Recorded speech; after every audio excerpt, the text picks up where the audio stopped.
जय हिंद दोस्तों, मैं राजू कुमार दिल की बात दिल से मैं आप सभी का स्वागत करता हूं। हाल ही में एक अजीब घटना घटी। जी हाँ दोस्तों, महाराष्ट्र में, वैसे तो पूरे भारत में जितने भी पेट्रोल पंप हैं उन सब पर मिलावट होती ही होती है। या तो वो मिलावट करते हैं या फिर आपके साथ धोखाधड़ी करते हैं। जल्दबाजी में आपका पेट्रोल भरने के चक्कर में आपको कम पेट्रोल दे देते हैं। इतना ही नहीं दोस्तों, कई बार तो ऐसा होता है कि वो आपसे लेन देन में भी घपला कर देते हैं। ऐसा एक नहीं, अनेकों पेट्रोल पंप पे होता है। और सिर्फ इतना ही नहीं होता, आपने कई बार देखा होगा कि जंपिंग का शिकार, यानी कि रेट जंपिंग का, जहां पेट्रोल सीधा जो है 5 रुपये 6 रुपये से स्टार्ट होता है। 1 रुपये 2 रुपये तो भूल जाइए कि 1 रुपये से कभी स्टार्ट हुआ हो। 3 रुपये 5 रुपये 6 रुपये से स्टार्ट होता है। सोचिए। तो आज एक अजीब घटना हुई महाराष्ट्र में, जहां शंभूराज देसाई जो मंत्री हैं, उनके काफिले की 19 गाड़ियां 19 गाड़ियां अचानक रास्ते में बंद हो गई। बंद होने का कारण मिलावट। जी हाँ दोस्तों, सोच लीजिए कि जिस राज्य में उसके मंत्रियों के ही काफिले यानी उनकी गाड़ियां ही बंद पड़ जाए, वो भी इसलिए क्योंकि उनकी गाड़ियों में पेट्रोल नहीं, पेट्रोल की जगह मिलावटी पानी था। जी हाँ दोस्तों, आपने सही देखा, आप सही देख भी रहे हैं इस वीडियो को कि किस प्रकार लोग धक्का मार करके इसे पेट्रोल पंप तक पहुंचाई गई सभी गाड़ियों को, जिसकी वजह से मंत्री जी लेट भी हो गए। ऐसा सिर्फ महाराष्ट्र के ही राज्य में नहीं, दिल्ली, मुंबई, कलकत्ता, बिहार, पंजाब, उड़ीसा, चंडीगढ़, बेंगलोर, कहीं भी आप चले जाएं, सब जगह यही हाल है। हर जगह धांधली ही धांधली है दोस्तों। कहीं भी कोई भी ईमानदारी से कमाना नहीं चाहता, सबको 2 नंबर के पैसे ही चाहिए। और जब सरकार डंडा करती है तो फिर इन्हें लगता है कि सरकार जाती कर रही है। और सरकार जब डंडा करती है तो ये क्या करते हैं, फिर ये पब्लिक के साथ करते हैं। जी हाँ दोस्तों, आपने सही देखा। देख रहे हैं, आज मंत्री जी को भी पता लग रहा होगा कि उनके राज्य में अगर ये घटना मंत्री जी के साथ हो सकती है, तो सोचिए कि आम लोगों के साथ तो ये आम ही बात है। जी हाँ दोस्तों, आप खुद सोचिए कि मंत्री जी को आज पता लग रहा होगा कि किस प्रकार पेट्रोल पंप वाले मिलावट करके अपना पेट्रोल आम जनता को चेपते हैं, उन्हें बेचते हैं, और जबकि इसके बदले वो पूरी की पूरी रकम हर आदमी से वसूलते हैं। हो सकता है कि मंत्री जी ने फ्री में पेट्रोल भरवाया हो, इसलिए उन्हें पानी मिक्स करके दिया हो, लेकिन ऐसा नहीं है दोस्तों। पैसा किसी का भी हो, आम इंसान अक्सर पिसता हुआ ही नजर आता है। और इन बातों का पता तब वो चलता है जब किसी बड़े अधिकारी के साथ ऐसा हादसा हुआ हो, फिर वो चाहे चोरी हो, लूटपाट हो, या फिर कोई अन्य घटना हो। अब तक लोगों ने इतनी शिकायत की होगी पेट्रोल पंप के मालिकों के बारे में, लेकिन सरकार की कानों में जूं तक नहीं रेंगती। और अगर कोई पब्लिक इस बारे में ज़्यादा कह दे तो पता लगता है कि उस आम इंसान को ही उल्टा न जाने कितने चक्कर काटने पड़ रहे हैं। मंत्री जी को आज पता लगा होगा कि रियल में, असलियत में पेट्रोल में मिलावट होती है। ये तो केवल एक पेट्रोल पंप की बात है दोस्तों, लेकिन ऐसे ही ना जाने देश के अंदर कितने ही पेट्रोल पंप हैं जहां एक आम इंसान अपनी पूरे दिन की मेहनत करके रोजगार के लिए उन पेट्रोल को अपनी गाड़ियों में भरवाता है ताकि वो उनसे रोजगार कर सके। और ये पेट्रोल पंप वाले उनसे ना जाने कई तरीकों से, अलग अलग तरीके हैं इनके पास उनसे पेट्रोल के चुराने के। कई बार तो इधर उधर दिखा करके ही पेट्रोल भर दिया जाता है बिना ज़ीरो दिखाए।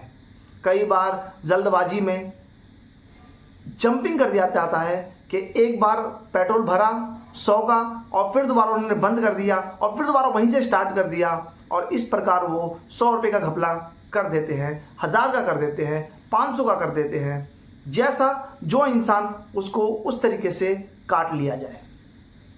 दोस्तों, मेरे हिसाब से कि हर पेट्रोल पंप को, मुझे लगता है, ये मेरा मानना है, आप क्या सोचते हैं पता नहीं, लेकिन फिर भी मेरा जो मानना है मैं उस हिसाब से बताता हूँ, एक आम नागरिक के हिसाब से। अगर मैं कुछ गलत कहूँ तो आप कमेंट करके ज़रूर मुझे बताएं। मेरा मानना है कि हर पेट्रोल पंप को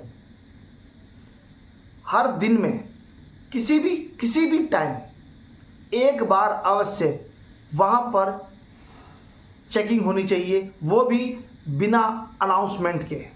क्योंकि अनाउंसमेंट होकर के होती है कि हाँ चेकिंग वाले आ रहे हैं, ये सब होता है इसलिए क्योंकि वो पैसे खिला देते हैं, कुछ सेवा पानी कर देते हैं, या कुछ नेताओं के पेट्रोल पंप चल रहे होते हैं। कई बार तो कई बड़े बड़े अधिकारियों के ही पेट्रोल पंप चल रहे होते हैं, बड़े बड़े ठेकेदारों के पेट्रोल पंप चल रहे होते हैं, इस कारण से वो बच जाते हैं। लेकिन अगर निष्पक्षता से देश के हर एक नागरिक अपनी जिम्मेदारी उठाएं, देश की सेवा के लिए काम करें, देश को ईमानदारी से ही सही, एक पैसे कम कमा लोगे तो क्या हो जाए, सुई की नोक के जितना बराबर भी आप धागा तक नहीं ले जा सकते ऊपर, तो क्या फायदा इतने पैसे कमाने का? किसके लिए कमा रहे हो? किसी ने सही कहा है कि जीवन में उतना ही कमाओ जिससे कि आनंद मिले, शांति से सो सको और शांति से उठ सको। इतनी हराम की मत कमाओ कि ना ही नींद आए रात को और ना ही दिन में चैन मिले। ये दोस्तों सबके साथ है, वो सभी लोगों के साथ जो आम लोगों के साथ धोखाधड़ी करते हैं, आम लोगों के साथ मजबूरी का फ़ायदा उठाते हैं, जो चाहे वो कोई भी हो, फिर वो एक नेता ही क्यों ना हो, जो नेता बनने के बाद आम जनता की सेवा नहीं करता, उसके लिए भी ये बात है आती है। उस अधिकारी के लिए भी आती है जो अधिकारी बनने के बाद आम जनता के लिए काम नहीं करता। उस आम जनता के लिए भी ये बात आती है जो आम इंसान होकर के भी चंद पैसों के लिए अपने देश के साथ गद्दारी कर बैठता है, अपने देशवासियों के साथ गद्दारी कर बैठता है। सिकंदर भी अपने साथ कुछ ले जा ना सका, जिसने आधा साम्राज्य जीत लिया था, उसने भी अपने साथ एक कफन का टुकड़ा तक नहीं ले जा पाया। तो सोचिए, तभी उसने कहा था कि मैं मरूं तो मेरे मरने के बाद मेरे दोनों हाथ मेरे कब्र से बाहर होने चाहिए, ताकि लोगों को पता लगे कि हम इस धरती पर खाली हाथ आते हैं और खाली हाथ ही जाते हैं। इसलिए हमेशा इस धरती पर आए हो तो अच्छे कर्म ही करो। दोस्तों, पेट्रोल पंप की ये घटना होने के बाद मंत्री जी की भी आंखें खुली होंगी और बाकी अधिकारियों की भी, और उस पेट्रोल पंप वालों की भी। कई पेट्रोल पंप वाले तो ये भी कह रहे होंगे कि हम ऐसा नहीं करते हैं, या कई पेट्रोल पंप वाले अचानक से सतर्क भी हो गए होंगे कि भाई अभी कुछ दिन रुक जाओ, क्योंकि हो सकता है कि अभी चेकिंग हो जाए, लेकिन कुछ दिन के बाद फिर दोबारा यही हो जाएगा। आज हम और आप इस बात की चर्चा कर रहे हैं, लेकिन कुछ समय बाद हम इस बात को भूल जाएंगे, फिर दोबारा अपनी ज़िंदगी में ही लौट आएंगे। वो मंत्री जी भी भूल जाएंगे कि उनके साथ क्या घटना हुई, क्योंकि उन्हें भी बहुत सारे काम हैं। वो इस बात का दोबारा रिव्यू नहीं लेंगे, लेकिन भारत के अंदर हर एक नागरिक, यानी कि जो भी जिसके पास जिम्मेदारियां हैं, उसे हर एक चीज़ का वापस दोबारा से रिव्यू लेना चाहिए। भारत सरकार के अंदर कई बार ऐसा भी होता है कि हम कई चीज़ें आम जनता के लिए लागू होते हुए देखते हैं, लेकिन उस पर सही तरीके से ईमानदारी से कार्य हो रहा है या नहीं हो रहा है, इसको बीच बीच में देखना बहुत ज़रूरी है, जांचना बहुत ज़रूरी है। अगर ऐसा नहीं किया जाता है तो यकीन मानिए कि भ्रष्टाचार फैलेगा ही फैलेगा।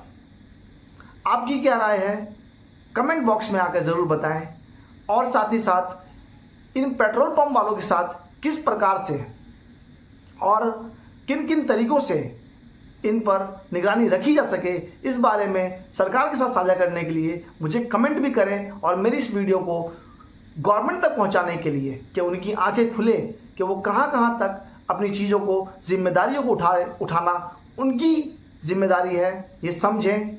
इसलिए इस वीडियो को ज़रूर शेयर करें, शेयर करना ना भूलें दोस्तों।